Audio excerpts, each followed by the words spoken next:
الحمد لله نحمده ونستعينه ونستغفره ونعوذ بالله من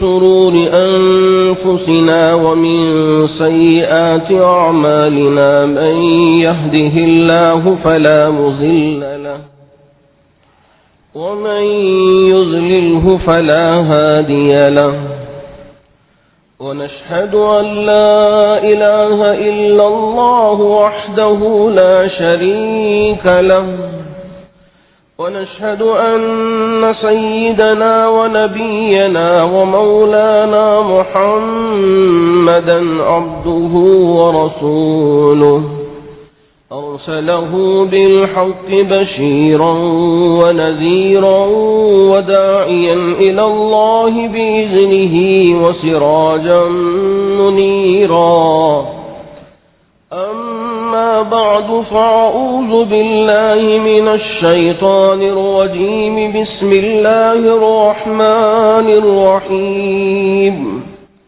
يا أيها الذين آمنوا اتقوا الله وكونوا مع الصادقين صدق الله مولانا العظيم. محترم حاضرین گرامی، قرآن مجید کی یہ ایک چھوٹی سی آیت ہے. اس آیت شریفہ میں اللہ رب العزت نے ایک عظیم الشان اور بہت ہی وسیع و عریض معنی کو بیان فرمایا ہے. اللہ رب العزت اس آیت شریفہ میں ارشاد فرماتے ہیں: یا ایھا الذین آمنوا اتقوا اللہ وکونوا مع الصادقین. دراصل یہ خطاب تو مومنوں کے لیے ہے کہ خاص طور پر ایمان والے جنہوں نے کلمہ طیبہ لا الہ الا اللہ محمد الرسول اللہ کی تصدیق کی ہے، ان لوگوں سے یہ خطاب ہے. اس آیت شریفہ میں اللہ رب العزت نے خاص طور پر دو باتوں کا اشارہ فرمایا ہے. پہلی بات یہ ہے کہ اتقوا اللہ، اللہ سے ڈرو، اللہ سے ہونے کا یقین اپنے اندر پیدا کرو. اور دوسری بات ارشاد فرمایا وَكُونُوا مَعَ الصَّادِقِينَ، کہ سچے لوگوں کے ساتھ تم ہو جاؤ، نیک لوگوں کے ساتھ تم ہو جاؤ. پہلی بات تو اللہ تبارک و تعالی نے ڈرنے کا حکم دیا کہ تمہارے اندر اس بات کا احساس ہونا چاہیے کہ میری ذات ہے، میں وحدہ لا شریک ہوں، لم یزل ولا یزال ہوں، اور میری قوت سب سے زیادہ بڑی قوت ہے. میں ہی تمام خزانوں کا مالک ہوں، ہر چیز پر قدرت رکھنے والا میں ہوں. تو مجھ سے تمہیں ڈرنا ہوگا، میرا ڈر تمہارے دلوں میں پیدا ہونا چاہیے. اس بات کا اللہ تبارک و تعالی نے ہم مومنوں اور مسلمانوں کو عطا کیا. آئے دن ہمیں یہ لگتا ہے کہ مسلمان ہم یہ سمجھتے ہیں کہ اللہ تبارک و تعالی تو ہیں، لیکن گناہ پہ گناہ کرتے چلے جا رہے ہیں.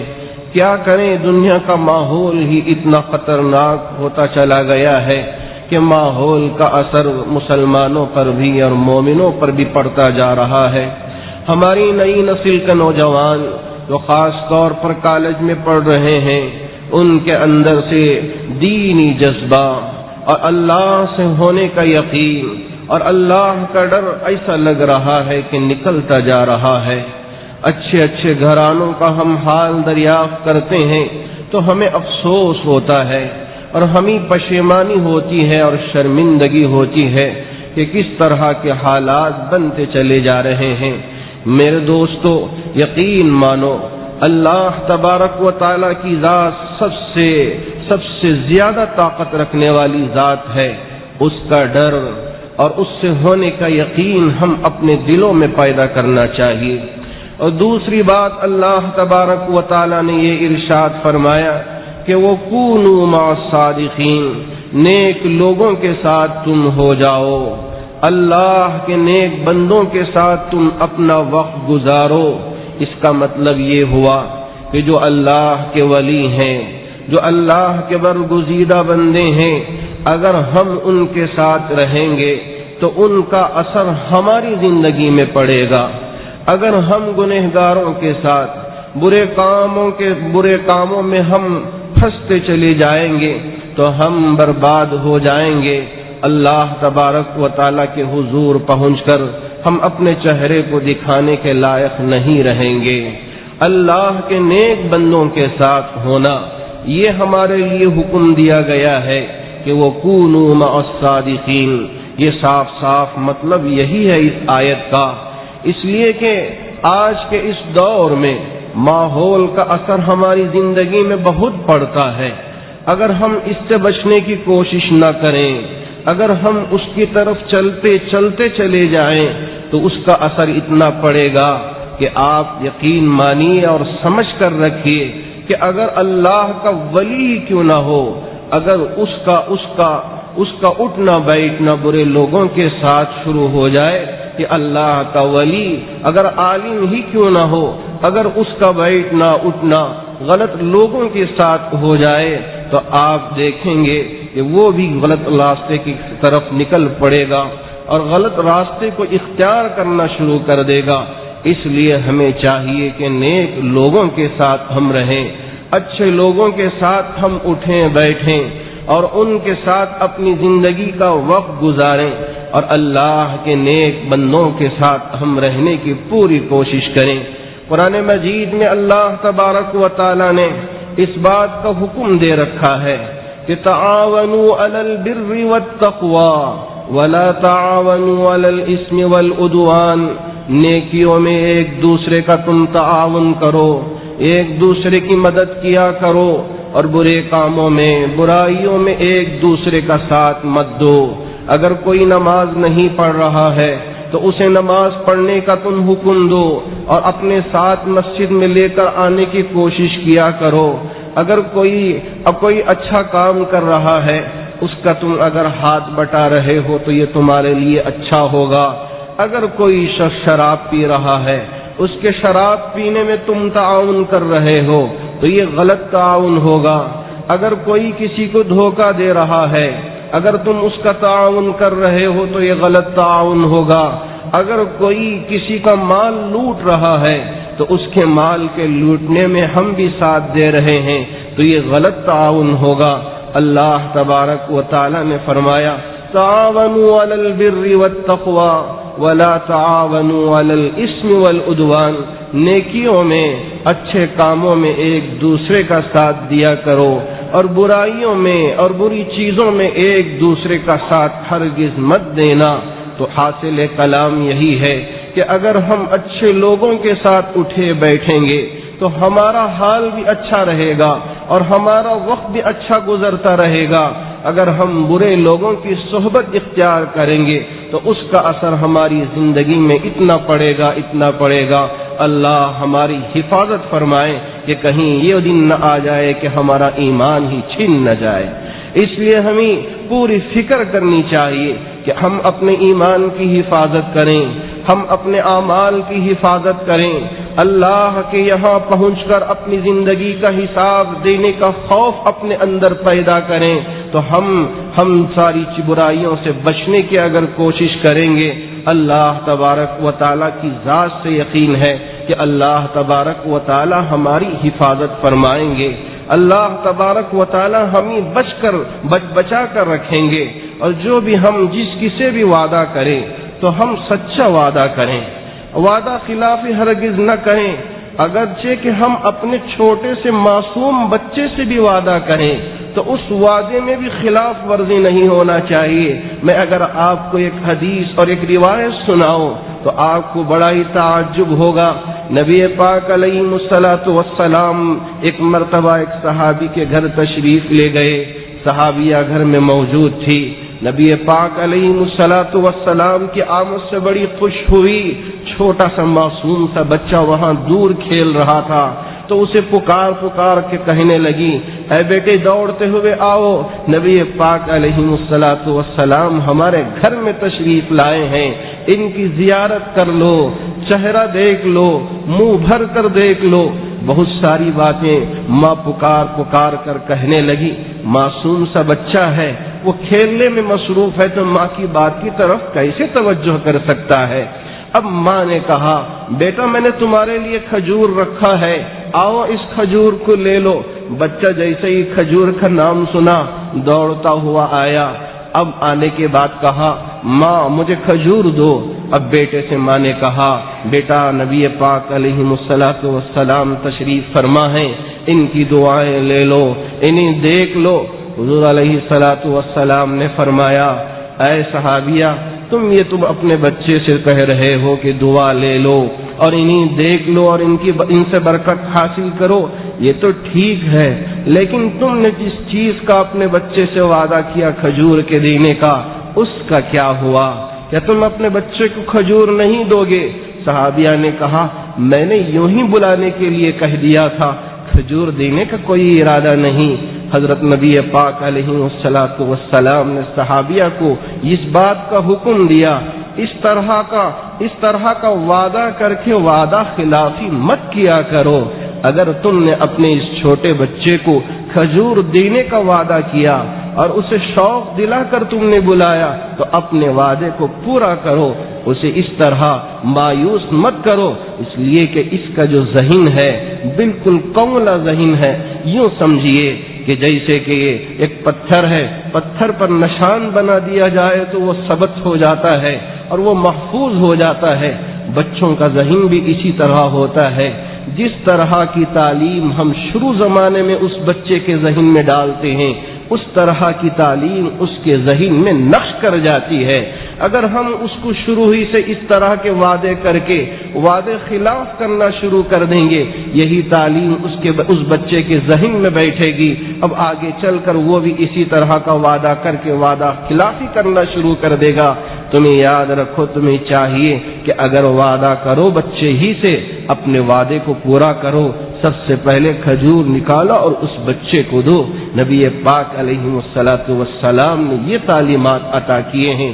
نبی پاک علیہ الصلوۃ والسلام ایک مرتبہ تشریف فرما تھے، بچے جو مدینے کی گلیوں میں کھیل رہے تھے، نبی پاک علیہ الصلوۃ والسلام تشریف فرما ہے اور اذان کی آواز بلند ہوئی۔ حضرت بلال حبشی نے اذان دیا۔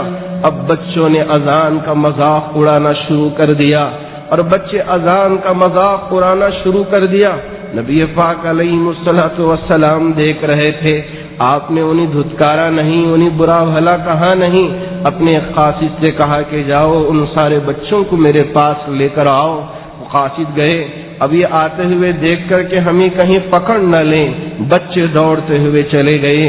ایک بچہ جو ذرا بڑی سی عمر کا تھا، جن کا نام اس میں گرامی حضرت ابو محذورہ رضی اللہ تعالی عنہ لکھا گیا ہے، ذرا بڑی عمر کے تھے، وہ دوڑے نہیں، وہیں کے وہیں کھڑے ہو گئے۔ قاصد ان کے پاس گئے اور کہا کہ چلو نبی پاک علیہ الصلوۃ والسلام تمہیں بلا رہے ہیں۔ یہ نبی پاک علیہ الصلوۃ والسلام کی خدمت میں پہنچے۔ پہنچنے کے بعد ابو محذورہ سے پوچھا کہ تمہارا نام کیا ہے؟ انہوں نے کہا کہ میرا نام ابو محذورہ ہے۔ نبی پاک علیہ الصلوۃ والسلام نے کہا کہ میں جن الفاظ کو میں اپنی زبان سے ادا کروں گا تم بھی ان الفاظ کو اپنی زبان سے ادا کرو۔ حضرت ابو محذورہ فرماتے ہیں کہ میں نبی پاک علیہ الصلوۃ والسلام کے ساتھ ساتھ الفاظ کو ادا کرنا شروع کیا۔ آپ نے اس وقت میرے لیے جو الفاظ کہے وہ تھے اذان کے الفاظ، جن کا ابھی ہم تھوڑی دیر پہلے مذاق اڑا رہے تھے۔ ہم حضرت بلال حبشی کا مذاق اڑا رہے تھے، اذان کے کلمات کا مذاق اڑا رہے تھے۔ نبی پاک علیہ الصلوۃ والسلام کی زبانی اللہ کی بڑائی ادا ہو رہی تھی، اذان کے کلمات ادا ہو رہے تھے۔ اللہ اکبر، اللہ اکبر، اشہد ان لا الہ الا اللہ، اشہد ان محمد رسول اللہ۔ اب یہ سارے کلمات مجھ سے کہلوائے گئے۔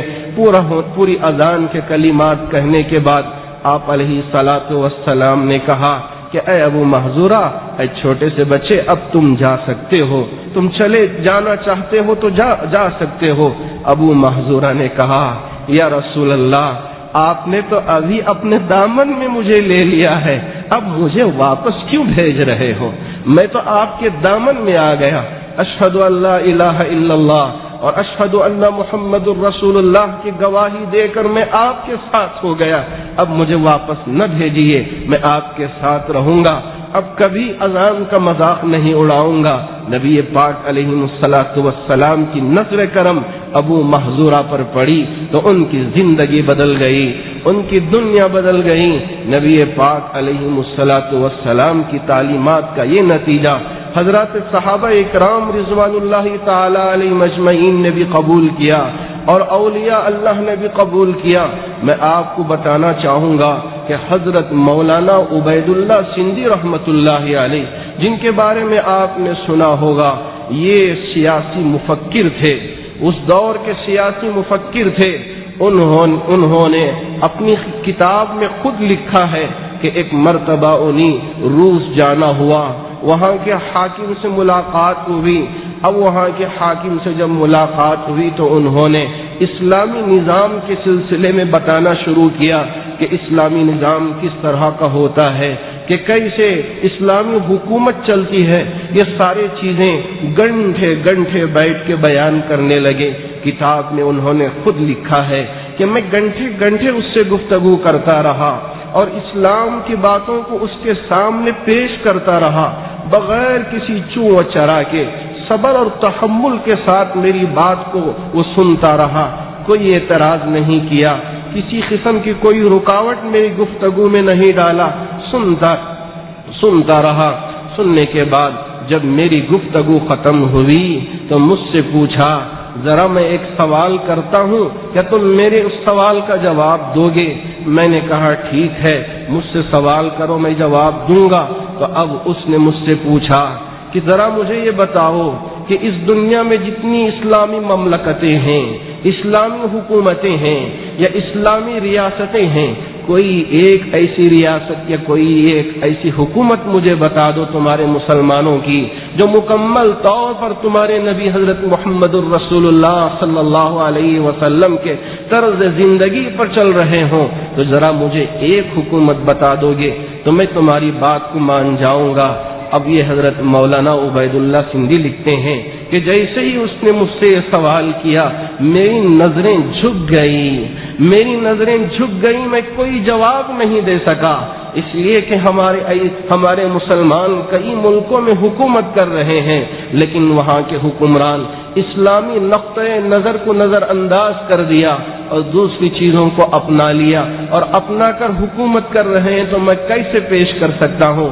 یہی حال ہمارا بھی ہے، ہم نے اپنا نام تو مسلمانی نام رکھ لیا اور ہم نے اپنی نسبت کو نبی پاک علیہ السلام کے ساتھ جوڑ دیا اور ہم نے اپنے آپ کو اسلام اور مسلمان ہونے کا لقب دے لیا۔ لیکن جب ہماری اپنی زندگی کا جائزہ لیں تو ہماری زندگی کا جائزہ لیں اور ذرا نظر ڈالیں گے تو ہم کو خود پتہ چلے گا کہ ہمارا حال کیا ہے، ہماری زندگی کیسی گزر رہی ہے، ہمارے شب و روز کس طرح سے گزر رہے ہیں، ہماری اولاد کی کس طرح سے تربیت ہو رہی ہے، ہم خود ہی اندازہ لگا سکتے ہیں۔ اللہ کے نیک بندے، اللہ کے برگزیدہ بندے جو دنیا میں گزرے ہیں، انہوں نے بھی اپنی زندگی میں شروع میں کئی غلط چیزوں پہ اپنانا شروع کیا تھا، لیکن جب ایک مرتبہ تائب ہوئے، صدق دل سے تائب ہوئے تو ان کی زندگی بدل گئی۔ کبھی برائی کی طرف انہوں نے قدم اٹھایا نہیں، کبھی دنیا کی ہوس کو اپنے اندر پیدا ہونے نہیں دیا، ان کی زندگی بالکل بدل گئی۔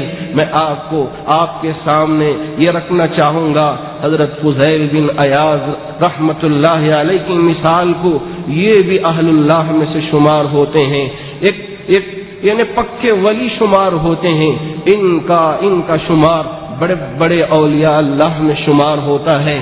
آپ کو معلوم ہونا چاہیے کہ یہ شروع میں ابتدائی دور میں ڈاکوؤں کے سردار، رہزنوں کے سردار، اب ایک مرتبہ ایسا ہوا کہ ایک مالدار قافلہ گزر رہا تھا، ان کا جو قافلہ تھا، ان کے جو دوست احباب سے ڈاکو، تو وہ سارے لوگ اس قافلے پہ حملہ کر دیا اور سارا مال لوٹ لیا۔ اسی قافلے میں سے ایک شخص تھا، اس نے سوچا کہ اگر ہم اس راستے سے جائیں گے ڈاکوؤں کا حملہ ہو جائے گا، میں کنگال ہو جاؤں گا، خالی ہو جاؤں گا، اس لیے اس سامان کو، میری اس پونجی کو کہیں جنگل میں اسے چھپا کر رکھ دوں تاکہ یہ محفوظ رہ جائے۔ اب پھر اس کے بعد ڈاکو چلے جائے تو پھر اس پونجی کو اٹھا لوں۔ اس مقصد سے اپنے قافلے سے ذرا ہٹ کر جنگل میں کونے کی طرف نکل پڑا تو اس کی نظر ایک نماز پڑھنے والے مصلی پر پڑا کہ وہاں مصلی بچھا کے نماز پڑھ رہا ہے۔ اب ارادہ ہوا کہ میں چھپانے کے بجائے اس اللہ والے کے حوالے کر دوں میری پونجی کو، اس لیے کہ جب یہ اللہ والا ہے تو میری پونجی کی پوری حفاظت کرے گا اور امانت داری کے ساتھ اس کی حفاظت کرے گا۔ تو اس ارادے سے ان کے پاس گئے اور ان کے حوالے کیا کہ یہ میری امانت ہے، آپ اسے رکھیے۔ وہ اللہ والے جو نماز پڑھنے والے تھے انہوں نے اس امانت کو رکھ لیا اور کہا کہ جا سکتے ہو، جب چاہے آپ آ کر اس امانت کو واپس لے سکتے ہو۔ اب پورا قافلہ لٹ گیا۔ اب لٹ جانے کے بعد انہوں نے سوچا کہ اب چلے گئے، اب پورے ڈاکو رہزن چلے گئے، میں اپنے اس مال کو لینے کے لیے جاؤں تو نظر پڑی کہ ان کے بیچ میں جو سردار بیٹھ کے مال تقسیم کر رہا ہے وہ وہی شخص ہے جو مصلی بچھا کر نماز پڑھ رہا ہے۔ دیکھتے ہی ٹھٹک گئے، میں کس کے ہاتھ اپنا مال دے دیا؟ میں تو سمجھ رہا تھا کہ میرا مال محفوظ رہے گا، میں خود جا کر ڈاکوؤں کے سردار کیا اپنے مال کو حوالے کر دیا، میں نے یہ کیا غلطی کر دیا؟ یہی سوچ رہا تھا۔ وہ سردار اپنے قریب بلانے کے بعد کہا، کیا سوچ رہے ہو؟ کس قسم کا خیال تمہارے دل و دماغ میں چل رہا ہے؟ انہوں نے کہا کہ میں اپنے مال کو لینے کے لیے آیا تھا، لیکن تمہاری یہ حالت دیکھا تو میں ذرا ڈر گیا، اس خوف سے کہ میرا مال بھی چلا گیا اور آپ کے دوست احباب میں تقسیم ہو گیا۔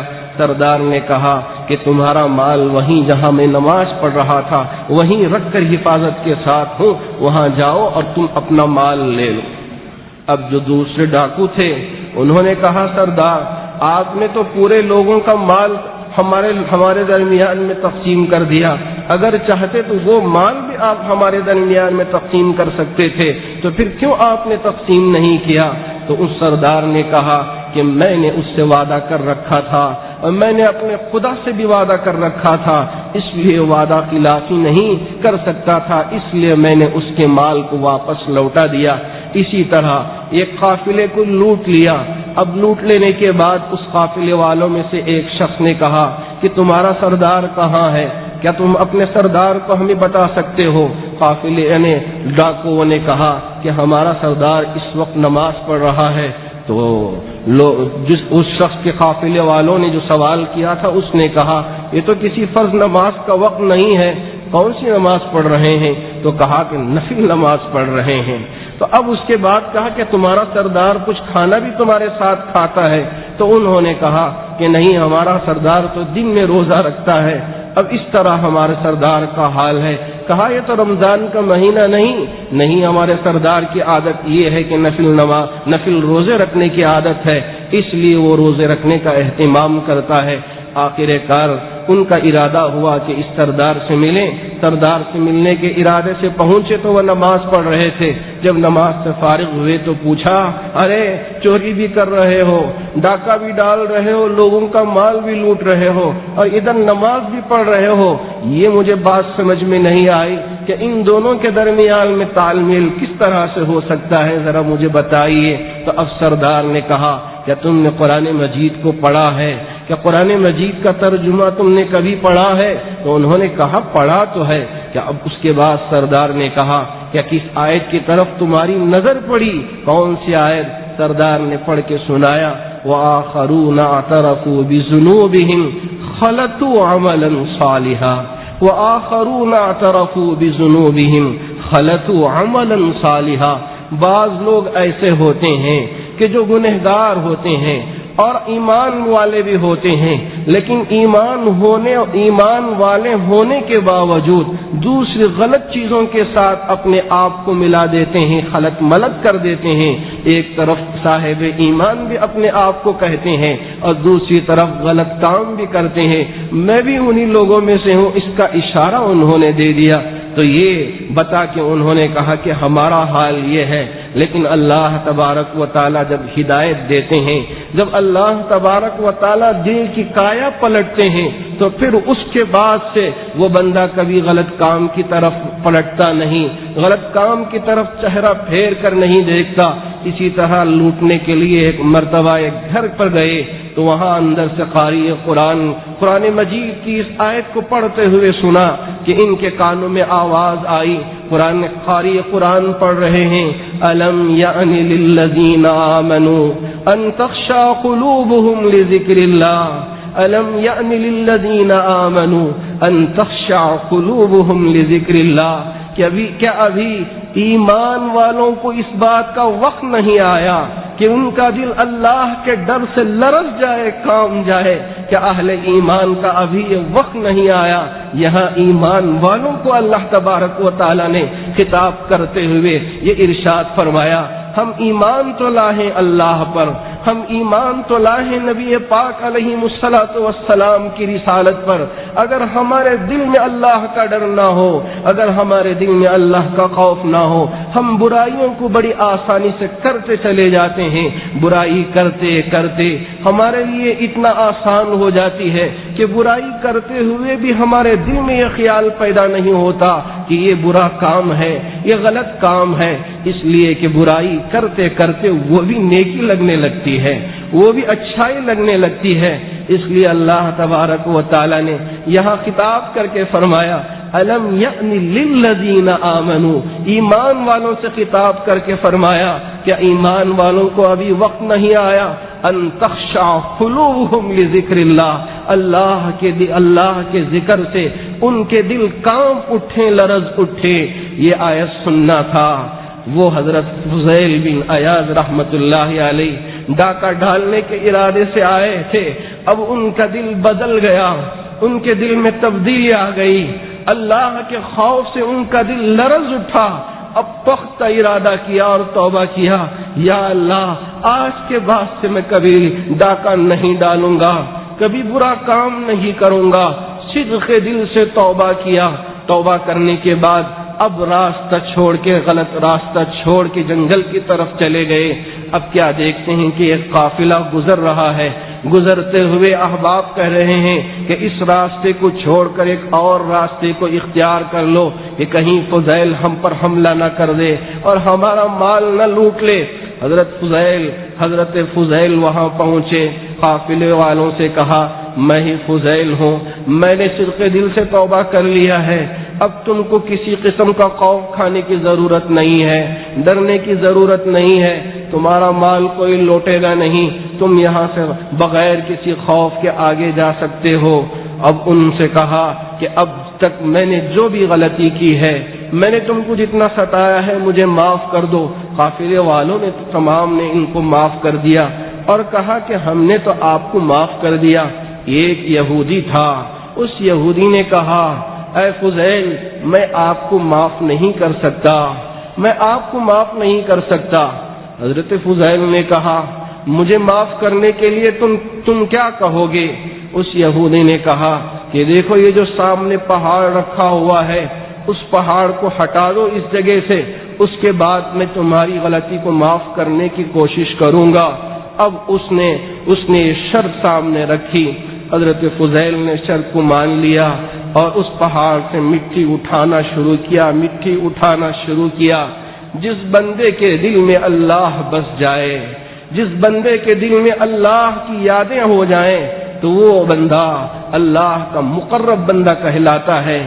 اللہ اپنے بندے کی غیب سے مدد فرماتے ہیں۔ حضرت فضیل یہاں صدق دل سے توبہ کر کے اللہ کی طرف رجوع ہو کر اپنی غلطی کی معافی کرانے کے لیے اس یہودی کی شرط کو منظور کر کے یہاں سے مٹی اٹھانا شروع کیا۔ کئی دن گزر گئے، اچانک آندھی آئی، جو پہاڑ یہاں کھڑا ہوا تھا اس آندھی کے زور سے وہ پہاڑ وہاں سے اڑ کر دوسری طرف چلا گیا، پہاڑ ختم ہو گیا۔ یہودی دیکھ کر یقین کر لیا کہ انہوں نے صدق دل سے توبہ کر لیا ہے۔ پھر اس یہودی نے کہا کہ دیکھیے میں نے یہ اپنے دل میں ارادہ کر لیا تھا، جب تک کہ میرا مال مجھے واپس نہ مل جائے اس وقت تک میں تمہیں معاف نہیں کروں گا، میں نے یہ قسم کھا لی ہے۔ اس لیے تم ایسا کرو کہ میرے تکیے کے نیچے ایک تھیلی رکھی ہوئی ہے، اس تھیلی کو اٹھا کر مجھے دے دو، تاکہ تمہاری جس شرط کو جس کا میں نے عہد کیا تھا اور جس چیز کی میں نے قسم کھائی تھی وہ قسم پوری ہو جائے، اس لیے وہ تھیلی اٹھا کر مجھے لا کر دے دو، اب اس کے بعد میں تمہیں معاف کر دوں گا۔ حضرت فضیل گئے، اس تھیلی کو اٹھا کے اس یہودی کے حوالے کر دیا۔ اب یہودی اس تھیلی کو کھول کے دیکھا تو پورے دینار رکھے ہوئے ہیں۔ اب اس کے بعد حضرت فضیل سے کہا ایک آخری شرط، اس کے بعد میں آپ کی تمام غلطیوں کو معاف کر دوں گا۔ حضرت فضیل نے بغیر اپنے چہرے پر کسی قسم کی کوئی گھیر لائے بغیر، کوئی کڑواہٹ لائے بغیر کہا کہ بتاؤ کہ کیا تمہاری شرط ہے؟ اب اس یہودی نے کہا کہ میں نے آپ کو دیکھ لیا ہے کہ آپ نے صدق دل سے توبہ اللہ کے سامنے کر لیا، اب مجھے کلمہ طیبہ پڑھاؤ اور اسلام میں داخل کر لو، یہی میری آخری شرط ہے۔ حضرت فضیل نے کلمہ طیبہ لا الہ الا اللہ محمد الرسول اللہ پڑھا کر اسلام میں داخل کیا۔ اسلام میں داخل کرنے کے بعد اس یہودی مسلمان ہونے کے بعد کہا حضرت فضیل کیا تمہیں پتا ہے کہ میں جس تھیلی کو میرے تکیے کے نیچے رکھا تھا وہ تھیلی پہلے کیسی تھی، اس کے بعد وہ کیسی ہو گئی، کیا تمہیں پتا ہے؟ حضرت فضیل نے کہا مجھے کچھ پتا نہیں۔ اس یہودی نے کہا کہ بات یہ ہے کہ میں نے تورات میں پڑھا تھا کہ اگر کوئی اللہ کا نیک بندہ مٹی پر بھی ہاتھ لگاتا ہے تو وہ مٹی سونا بن جاتی ہے۔ مجھے اس پر یقین نہیں تھا، میں بھی اس تھیلی میں مٹی بھر کر میرے تکیے کے نیچے رکھ دیا تھا، اور مجھے یقین تھا کہ جب وہ تھیلی آپ پیسے سمجھ کر اٹھا کر دیں گے تو اللہ آپ کی لاج ضرور رکھے گا۔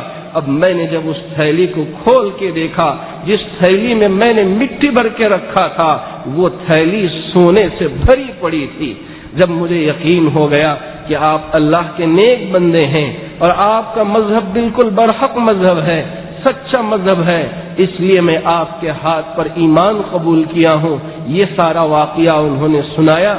یہ اللہ کے نیک بندے، اللہ کے برگزیدہ بندے، جب ایک مرتبہ انہوں نے توبہ کیا، کبھی کبھی انہوں نے برائیوں کی طرف آگے نہیں بڑھا، کبھی شیطان نے ان کو ولولانے کی بھی کوشش کی، ان کو غلط راستے کی طرف لے جانے کی بھی کوشش کیا، کبھی غلط راستے کی طرف وہ گئے نہیں۔ انہوں نے اللہ پر یقین رکھا، اپنی زندگی کو تبدیل کیا۔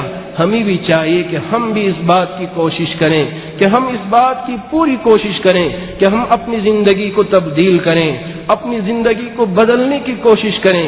اللہ کے حضور اگر ہم اپنے ہاتھوں کو پھیلائیں اور صدق کے دل کے ساتھ تائب ہو جائیں اور صدق کے دل کے ساتھ توبہ کریں، کیوں ہمارا پروردگار ہماری نہیں سنے گا؟ ہماری توبہ کو کیوں قبول نہیں کرے گا؟ ہم بھی تو اس کے بندے ہیں، ہم بھی تو نبی پاک علیہ الصلوۃ والسلام کے امتی ہیں۔ ہمیں بھی چاہیے کہ ہم اللہ کے حضور روئیں، گڑ گڑائیں، اپنے گناہوں کی معافی طلب کریں اور آئندہ نہ کرنے کا پختہ عزم کریں۔ میں آپ کو سنانا چاہوں گا ہارون الرشید کے سلسلے میں۔ ایک مرتبہ انہیں ارادہ ہوا کہ میں کسی اللہ والے سے ملوں اور ان سے دعا کروں۔ اپنے خاص فضل بر مکی سے کہا کہ مجھے کسی اللہ والے کے پاس لے چلو، میں ان سے دعا کروانا چاہتا ہوں۔ فضل بر مکی سفیان کے پاس لے گئے، حضرت سفیان کے پاس، یہ بھی بڑے اللہ والوں میں شمار ہوتے ہیں۔ دروازہ کھٹکھٹایا، اندر سے آواز آئی، کون؟ تو کہا گیا کہ خلیفہ وقت ہارون الرشید تشریف لائے ہیں۔ اندر سے فوراً آواز آئی، اگر مجھے پہلے سے ہی معلوم ہوتا تو میں اپنے آپ کو تیار کرتا اور آپ کا استقبال کرتا۔ اس طرح کی آواز سننا ہی تھا۔ ہارون الرشید نے کہا جس ولی کی تلاش میں میں نکلا ہوں یہ ولی وہ نہیں ہے، مجھے کسی اور ولی سے ملنا ہے۔ فضل بر مکی فوراً کہنے لگے کہ میں آپ کا مطلب سمجھ گیا، آپ جس ولی سے ملنا چاہتے ہیں وہ فضیل بن عیاض رحمت اللہ علیہ، وہ ان کے پاس لے گئے۔ اب دروازہ کھٹکھٹایا، اندر سے آواز آئی، کون؟ اندر سے آواز آئی، کون؟ تو فضل بر مکی نے کہا کہ خلیفہ وقت ہارون الرشید تشریف لائے ہیں۔ انہوں نے کہا کہ میں اس وقت عبادت میں مصروف ہوں، مشغول ہوں، اب میرے ملنے کا وقت نہیں ہے، آپ کہیں بادشاہ وقت سے کہ واپس چلے جائیں، پھر اس کے بعد ہم کہیں تو جب آنا۔ ہارون الرشید نے کہا ہم کو جانا نہیں ہے، مل کر ہی جانا ہے۔ تو اب ان کی ہٹ درمی ہوئی تو فضل بر مکی نے کہا اگر آپ اجازت نہ دیں تو ہم ڈائریکٹ اندر ہی گھس آئیں گے، اندر ہی داخل ہو جائیں گے۔ آخر کار اندر داخل ہوئے۔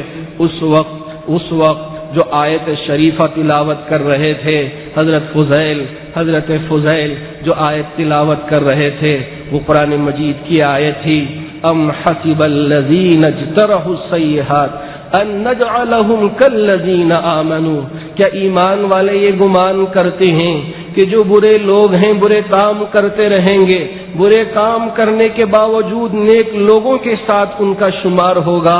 کیا ایمان والے اس طرح کا گمان کر رہے ہیں؟ ام حسب الذین اجترحوا السیئات ان نجعلہم کالذین آمنوا، برے کام کریں، برائی کرتے رہیں، غلط راستے پر چلتے رہیں، اور اس کے باوجود ذہن میں یہ تصور ہو کہ ہم نیک لوگوں کے ساتھ شمار ہو جائیں گے؟ کیا اس طرح کا تصور، اس طرح کا وہم و گمان تمہارے ذہنوں میں ہے؟ یہ آیت پڑھے ہارون الرشید پر ایک قسم کا سکتہ طاری ہو گیا کہ کہیں اللہ تبارک و تعالی ہم کو بھی برے لوگوں میں شمار نہ کر دیں۔ پھر اس کے بعد ان سے نصیحت چاہی۔ اب ہارون الرشید کو فضیل بن عیاض نے نصیحت فرمائی کہ ہر چھوٹے کے ساتھ بھی شفقت کا معاملہ کریں، اور اپنے نوجوان کو بھائی سمجھیں، بڑوں کو اپنا باپ سمجھیں، اور عورتوں کو اپنی بہن اور اپنی ماں سمجھیں۔ اس طرح کی نصیحت کر کے انہیں رخصت کیا۔ حضرت فضیل بن عیاض اللہ والوں میں شمار کیے گئے، اور اللہ والوں میں شمار کیے گئے، اور ان کا شمار تو اہل اللہ میں اور اہل اللہ میں شمار ہوتا ہے۔ ایسے اللہ کے نیک بندے، میں آپ کو بتاؤں ایک نیک اور اللہ والے کا قصہ بھی بتا کر میں اپنی بات کو ختم کروں۔ ایک عالم صاحب کا ارادہ ہوا کہ میں کسی اللہ والے کے پاس پہنچوں اور ان سے دعا کروں۔ اب دعا کرنے کے ارادے سے ان کی خدمت میں پہنچنے کے بعد کہا میں آپ کے پاس اس نیت سے آیا ہوں کہ آپ سے دعا کرواؤں، لیکن میرا بیعت کرنے کا ارادہ نہیں ہے۔ کہ وہ دور تھا تو بالکل سچے تھے، جو دل میں بات ہوتی تھی وہ بالکل برملا کہہ دیتے تھے، اس میں کسی قسم کا کوئی تصنع، کسی قسم کا کوئی جھوٹ ان کے دلوں میں یا ان کی زبان پر نہیں آتا تھا۔ انہوں نے صاف صاف کہہ دیا کہ میری نیت یہ ہے کہ میں آپ سے ملاقات کروں اور دعا لے کر آپ سے رخصت ہو جاؤں، میں آپ کے ہاتھ پر بیعت کرنا نہیں چاہتا۔ اس اللہ والے نے کہا اگر بات آپ بیعت نہ کرنا چاہیں تو کوئی بات نہیں، بیعت کرنا تو کوئی ضروری اور لازم نہیں، لیکن میں یہ جاننا چاہوں گا کہ بیعت سے آپ کو اتنی نفرت کیوں ہے؟ آپ اہل اللہ کے ہاتھ پر بیعت کرنے سے اتنا کتراتے کیوں ہو؟ تو اب اس عالم نے کہا کہ اگر بیعت کر لیں گے تو وہ وظیفہ اور وہ چیزیں دے دیں گے، اب اس وجہ سے مجھے دل کترا رہا ہے کہ یہ سارے چیزیں ہم کر نہیں پائیں گے۔ تو اب اہل اللہ نے کہا کہ کوئی بات نہیں، آپ کو ہم کوئی وظیفہ نہیں دیں گے، کوئی ذکر نہیں دیں گے، آپ ان ساری چیزوں کے بغیر بیعت کرنا چاہتے ہو تو بیعت کر لو، لیکن ہماری شرط یہ ہے کہ آپ یہاں 2 یا 3 دن قیام کر کے آپ اپنے گھر واپس لوٹ سکتے ہو۔ اب مولوی صاحب عالم صاحب نے سوچا کہ بغیر کسی وظیفے کے بیعت مل رہی ہے تو کیوں بیعت نہ کر لوں۔ انہوں نے بیعت کر لیا۔ بیعت کر کے جب رات کا وقت ہوا، تہجد کا وقت ہوا، اللہ والوں کی مجلس بالکل الگ ہوتی ہے۔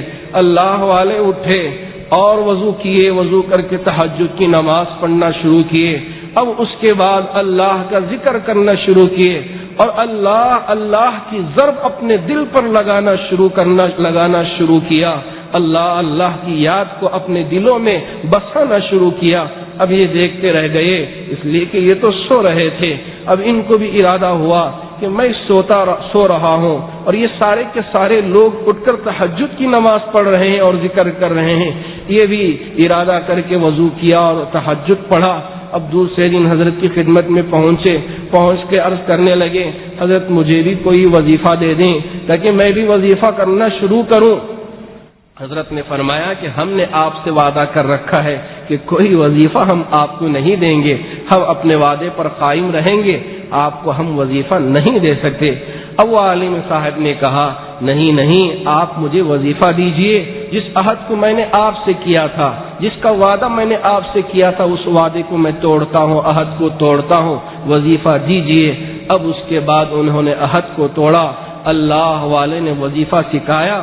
اب جو وظیفہ انہوں نے شروع کیا، جس کی وجہ سے انہوں نے اپنے دل میں جس طرح کا سکون محسوس کیا، اللہ کی یاد سے، اللہ کے ذکر سے اور اللہ کی ضرب لگانے سے اپنے دل پر جس طرح کی کیفیت انہوں نے اپنے دل میں محسوس کیا، انہوں نے لکھا ہے اور بتایا ہے کہ اس کے بعد میری زندگی میں ایک تبدیلی آ گئی۔ آئیے ہم بھی ارادہ کریں کہ اللہ والوں سے ہم اپنی نسبت کو جوڑیں گے، اللہ والوں کی خدمت میں ہم پہنچیں گے، ان سے دعائیں کروائیں گے اور ان کے ہاتھ پر بھی بیعت کریں گے۔ ایسے اللہ والے جو نماز کے پابند ہوں، جو تہجد کے وقت میں کھڑے ہو کر تہجد پڑھتے ہوں اور اللہ کا ذکر کرتے ہوں، ایسے اللہ والوں کی خدمت میں ہم پہنچیں اور ان سے بیعت لیں، اور ہم بھی اپنی راتوں کو تہجد سے منور کریں اور ذکر و اذکار سے منور کریں۔ اللہ تبارک و تعالی ہم تمام کو ان تمام باتوں پر عمل کرنے کی طاقت و توفیق عطا فرمائے، اور اللہ تبارک و تعالی ہم تمام کو تمام برائیوں سے بچ کر زندگی گزارنے کی توفیق عطا فرمائے، اور نیک لوگوں کی صحبت اختیار کرنے کی طاقت و توفیق عطا فرمائے۔ حاضرین باتمکین، قرآن مجید میں اللہ تبارک و تعالی نے ارشاد فرمایا، وما انفقتم من خیر فهو يخلف۔ اے لوگو، جو کچھ تمہارے لیے اللہ نے خیر عطا کیا ہے، تمہارے لیے فضل عطا کیا ہے، اس کا مطلب یہ ہے کہ حلال طریقے سے تم نے جو کچھ مال کمایا ہے، اگر تم اس کو نیک راستے میں، اللہ کے راستے میں خرچ کرتے ہو، تم اس یقین کو اپنے سینے میں بٹھا کر رکھو، فَهُوَ يُخْلِفُ، اللہ تبارک و تعالی اسے تمہارے لیے قیامت کے دن محفوظ کر کے رکھیں گے۔ یہ جو کچھ تم اللہ کے راستے میں خرچ کرو گے، قیامت کے اکاؤنٹ میں یہ ساری پونجی جمع ہوتی چلے جائے گی۔ یہ مت سمجھو کہ ہم نے کہیں دریا میں جا کر اپنی دولت کو ڈال دیا اور یہ ایسے ہی ضائع ہو گیا، یہ ایسے ہی بیکار ہمارا خرچ کرنا ہو گیا۔ ہرگز ایسا نہیں، اللہ نے وعدہ کر رکھا ہے، وما انفقتم من خیر فہو یخلف۔ اگر خیر کے راستے میں، اچھے راستے میں تم خرچ کرتے ہو، اللہ تبارک و تعالی اسے تمہارے لیے قیامت کے اکاؤنٹ میں جمع کر کے رکھیں گے۔ آپ کو پتا ہے، آپ کو معلوم ہے، اس وقت جامع العلوم بنی گپا کی سرزمین میں دارالقرآن کا بھی کام چل رہا ہے، جامع العلوم عربک کالج کا بھی کام چل رہا ہے۔ میں آپ سے گزارش کروں گا کہ آپ بنفس نفیس اس کا معائنہ کریں، دیکھیں کہ کس طرح کی عمارت تعمیر ہو رہی ہے۔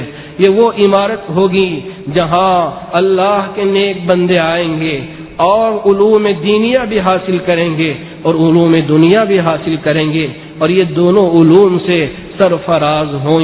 یہ ایسی جگہ ہے جہاں لوگ آئیں گے اور سکون محسوس کریں گے۔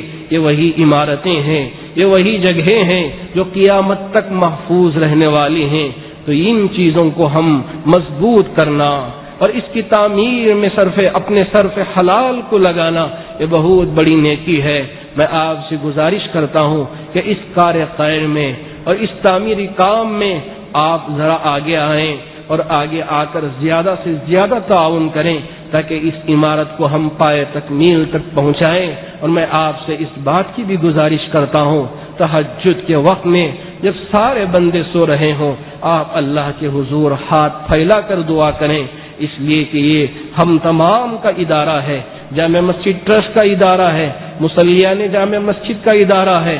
یہ ادارہ سارے عالم کے لیے ایک مثال رکھتا ہے اس لیے کہ کہیں بھی کسی مسجد نے مسجد میں اتنا بڑا کام کیا ہو، آپ کے سامنے اس طرح کی مثال نہیں آتی۔ یہاں سے کام شروع ہوا، کئی مساجد اس کے بعد شروع ہوئے ہیں۔ میں آپ کا شکریہ بھی ادا کرتا ہوں اور اللہ رب العزت کا بھی شکر ادا کرتا ہوں کہ اس نے ہم تمام کو اس بات کی توفیق دی۔ آئیے کہ ہم زیادہ سے زیادہ اس تعمیری کام میں تعاون کریں، اللہ تبارک و تعالی ہمارے تعاون کو قبول فرمائے۔ اور دوسرا اعلان یہ ہے کہ جامع العلوم یہاں جو اب گرمی کے دن شروع ہو رہے ہیں اور اسکولز کو اور کالجز کے لیے اب چھٹیاں شروع ہو رہی ہیں، اس لیے اسلامی اور دوسرے کمپیوٹر سمر کیمپ بھی ہم شروع کر رہے ہیں۔ اسلامی سمر کیمپ انشاءاللہ اپریل کی 10 تاریخ سے شروع ہوگا، لڑکوں کے لیے الگ، لڑکیوں کے لیے الگ۔ آپ اپنی اولاد کو، بچوں کو یہاں اسلامی سمر کیمپ میں داخلہ دلوا سکتے ہیں تاکہ وہ اسلامی تعلیم بھی حاصل کر سکیں، اور ساتھ ہی ساتھ اس لیے کہ آج کے دور میں کمپیوٹر کی تعلیم بہت ہی نہایت ہی ضروری بن گئی ہے، ہر شخص کے لیے ہر کام میں کمپیوٹر کی ضرورت پیش آتی ہے، تو اس لیے جامع العلوم نے اس مرتبہ جونیئر، سینئر، پھر اس کے بعد کالج میں تعلیم حاصل کرنے والے طلباء کے لیے الگ الگ بیچز کا انتظام کیا ہے۔ میں آپ سے گزارش کرتا ہوں کہ آپ کے بچے اگر اس لائق ہوں کہ ان کورسز میں داخلہ لے سکتے ہیں، آپ پہلی فرصت میں آئیں، داخلہ فارم لیں۔ اس کی کوئی لمبی چوڑی فیس نہیں رکھی گئی ہے، بالکل معمولی سی فیس رکھی گئی ہے۔ آپ داخلہ دلوائیں اپنے بچوں کو تاکہ یہاں آپ کے بچے اسلامی سمر کیمپ میں بھی تعلیم حاصل کر سکیں اور کمپیوٹر کی تعلیم بھی حاصل کر سکیں۔ اور ساتھ ہی ساتھ اب انشاءاللہ اپریل کی 1 تاریخ سے 10ویں جماعت کا امتحان شروع ہونے جا رہا ہے۔ آپ ان بچوں کے حق میں بھی دعا کریں۔ جہاں کہیں بھی ہمارے مسلم بچے یا دوسرے قوموں کے بھی بچے تعلیم لکھ رہے ہیں، 10ویں جماعت کا امتحان دینے جا رہے ہیں، اللہ تبارک و تعالیٰ ان کے امتحان میں آسانیاں پیدا فرمائے اور ان کو اس امتحان میں بھی اور آخرت کے امتحان میں بھی کامیاب و کامران فرمائے۔ ہم میں سے جو بیمار ہیں انہیں شفا عطا فرمائے، اور ہم میں سے جو پریشان حال ہیں ان کی پریشانیوں کو ختم فرمائے، جو مقروض ہیں ان کے قرض کی ادائیگی کی شکلیں و صورتیں پیدا فرمائے۔ اللہ تبارک و تعالی ہمارے تعاون کو قبول فرما کر ہماری اولاد و آفاق کی حفاظت فرمائے، اور ہمارے اس تعاون کو قبول فرما کر اللہ تبارک و تعالی ہمارے لیے نجات کے فیصلے فرمائے۔ آمین۔ وآخر دعوانا ان الحمد للہ رب العالمین۔